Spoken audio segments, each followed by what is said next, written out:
The rain had been falling for 3 straight days, and Raven Holt, known on the streets as Grim, the most intimidating member of the Iron Serpents MC, was tired of pretending he didn't feel empty anymore.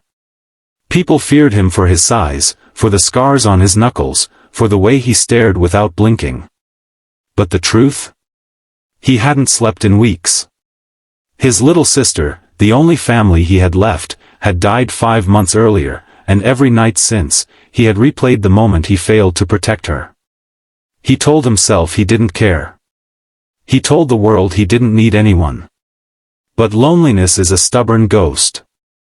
And it followed him everywhere. He was riding down Highway 9 when something snapped him out of the numb fog he lived in. A little girl, maybe 7, tiny, soaking wet, was standing on the shoulder of the road, holding her arms straight out. Not waving. Not flailing. A signal. The exact distress signal Raven's sister used to make when she was scared. He slammed the brakes so hard the bike fishtailed. Who was she? Why was she alone? And why was she using that signal? He stepped off the bike. "Kid, what are you doing out here?" She didn't speak. Her lips trembled. Her clothes were muddy. Her hands were shaking so violently he wondered how long she'd been out in the storm. Then she pointed toward the woods. Raven felt his heartbeat wake up in his chest for the first time in months. Something was wrong. Very wrong. He crouched down. "Is someone hurt?" She nodded once. "Show me." She grabbed his sleeve with both hands, the kind of death grip a child uses when they've got nothing left to lose, and pulled him toward the trees. The mud was thick. The branches were whipping in the wind. The rain was slicing sideways. They reached a small clearing where a burnt-out car lay on its side. Smoke still curled from the engine. And there, half-conscious, bleeding from the legs, was a teenage boy, maybe 14. The girl whispered, "My brother, please, he won't wake up anymore." Raven's chest twisted. He checked the boy's pulse. Faint. Too faint. "Who did this?" Raven asked. The girl swallowed. "Men, bad men. They chased us. We ran. The car flipped. I tried to get help but," her voice cracked. Raven lifted the boy in his arms. "We're getting him somewhere safe." But the girl grabbed his vest. "No. They said they'd come back, if they find us." Raven's jaw clenched. He'd thought he left the world of monsters behind. Turns out, they had followed. "Let them come," he growled. He rushed them to his bike, but the boy groaned in pain. He couldn't ride like this. He needed a vehicle. A shelter. Medical supplies. And Raven? He had none of those. He had burned every bridge in town after his sister died. Every friend. Every ally. Kindness had cost him too much once. But walking away from these kids wasn't an option. Not today. He picked up the boy again. "There's an old cabin up the hill. We'll fix him up there." They reached the abandoned place Raven sometimes used to drink alone. It wasn't much. Rusty tools. A leaking roof. A broken first aid box. He cleaned the boy's wounds as best he could, trying to steady his shaking hands. The girl watched him with wide, terrified eyes. "Will he live?" "He'll fight," Raven said. "But I need to know who hurt you." The girl hesitated, then whispered, "They were looking for a package, my brother stole from them. They said they'd kill us if we didn't give it back." "What kind of men?" "Bikers," she said. Raven froze. Not just any bikers, she described a rival crew known for human trafficking and extortion. A crew Raven had crossed paths with before. And if they were hunting these kids? They wouldn't stop. He stepped outside, rain pelting his back, running through his hair. He needed help. Real help. But calling his own club, the Iron Serpents, was risky. He'd ghosted them.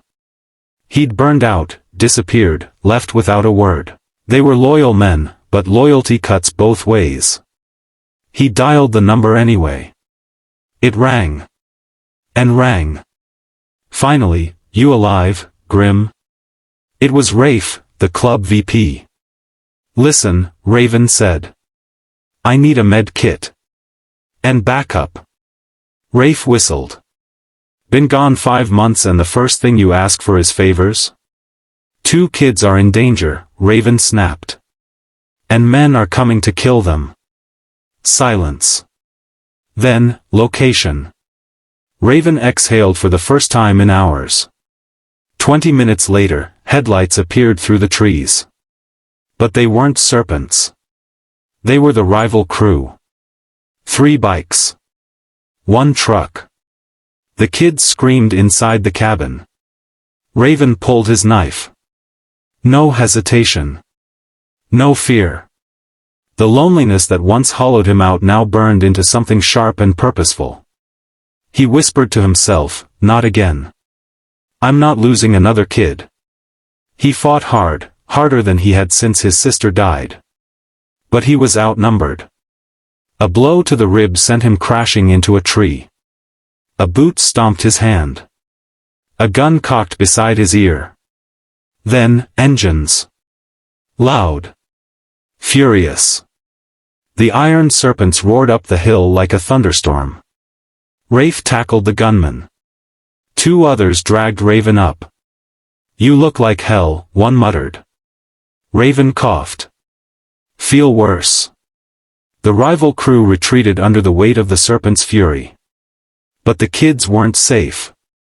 Their brother was fading fast. Rafe slammed a med kit into Raven's hands. "Fix the boy. We'll guard the perimeter." Inside, Raven worked with shaking, muddy fingers. He cleaned deeper wounds, wrapped bandages tighter. The boy's eyelids fluttered. "You came back," the girl whispered. Raven wiped sweat from his brow. "I shouldn't have left in the first place." "What do you mean?" "I ran from the people who cared about me. Thought shutting everyone out would protect them. It didn't." "You didn't leave us," she said. "You saved us." The words hit him harder than any punch outside. But the night wasn't done testing him. The boy's breathing stopped. The girl let out a shriek. Raven froze. "No, no, stay with me," he begged. His hands pressed against the boy's chest. He tried resuscitation. Again. Again. Nothing. Raven collapsed back, defeated. "I tried," he whispered. "I always try and I always fail." The girl sobbed into his jacket. This was his dark moment, the moment kindness felt like a curse. He had promised himself he wouldn't fail another child. And here he was, kneeling next to one slipping away. Then Rafe burst through the door. "Medics here." A volunteer EMT from town rushed in with a portable kit. He shoved Raven aside, not gently, and began working. 2 minutes of frantic medical intervention later. The boy gasped. The girl's scream turned into a laugh. Raven covered his face with both hands, shaking. Hours later, when sunlight finally cracked through the forest, the EMT pulled Raven aside. "His sister said you carried them. Got them out. Protected them. You saved them, man." Raven stared at the ground. Didn't feel like saving. Doesn't matter how it felt. It matters that they're alive. The Serpents arranged safe housing for the kids. The police arrested the rival crew by dawn. And when it was all over, the little girl hugged Raven so tight he felt something inside him crack open. Not pain. Not grief. Something closer to healing. She whispered, "You came when no one else did." Raven whispered back, "I needed to." And for the first time since his sister died, he meant it.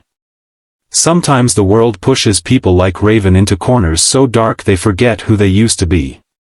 But kindness, even one desperate, terrified signal from a little girl, can drag someone back into the light. Kindness isn't clean. It isn't easy.